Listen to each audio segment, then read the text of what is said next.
When the genuine article's hard to find, we drop our defenses like open tattered fences and cast restraint off our minds, letting them wander as we wonder if our standards are too high to climb.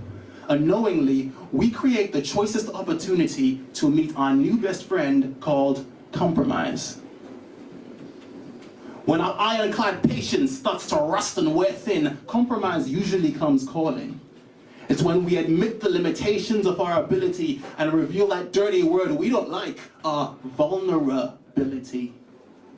We crave the sensation of elation from a preferred situation, but sometimes that dirty V word makes it easier to turn to false comfort and harder to defer gratification. Because 100% hasn't rocked up yet, we settle for something much worse. We accept 80, 50, or 20%.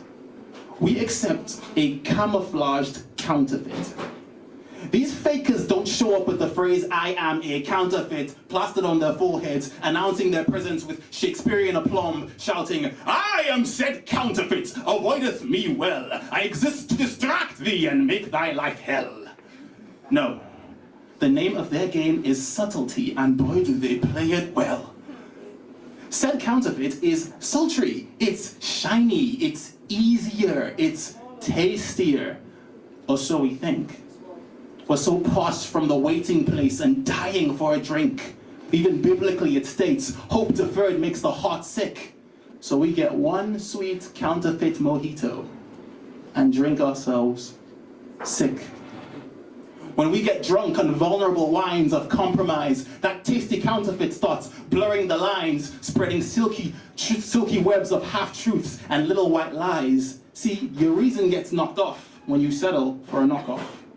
The lover, the lifestyle, the location, the vocation, it's all the same. All can be tainted by the compromise game. These counterfeits will behoove to your yearning, so it behooves you to be discerning. Scratch that. These counterfeits will behoove to our yearning, so it behooves us to be discerning. Yeah, easier said, mate. How can I not stretch the truth on my CV and just ignore those six-figure salaries that will promise me a vacation in Rio and will make my barren wallet pregnant with De Niro at the cost of your integrity? Maybe, but how can I not stare at certain features of the foxy brunette at the office with the green eyes that make a brother go, ah, and oogle at her hourglass frame and her chiseled Latina features that make a brother want to go, at the cost of your purity/virginity? Perhaps, but how can I not just ignore that big fat loan check that promises to get my outstanding bills in check and will open the door to Prada sneakers and an iPod dock with speakers at the cost of your financial buoyancy? Well, there is no price worth paying for an imitation blessing. Sometimes the price you pay isn't one you immediately see. Eve paid it when she ate the fruit of the tree. It's cheap pound shop glitter that soon brushes off and gives you the brush off. You wake up one day and the concubine turns out to be a porcupine full of thorns. And those Prada sneakers you killed for have left your toes with corns. Discernment gives us the X-ray vision to see past good and wait for best. Though your business may not be booming, honest hands will prevent future dooming. Though the chocolate cheesecake induces drooling, remember that swimsuit season is looming, or was looming, we're in winter now.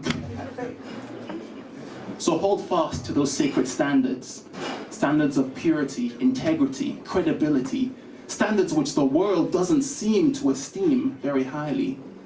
You may well think you've lost, but it's worth counting the cost. You may well go without.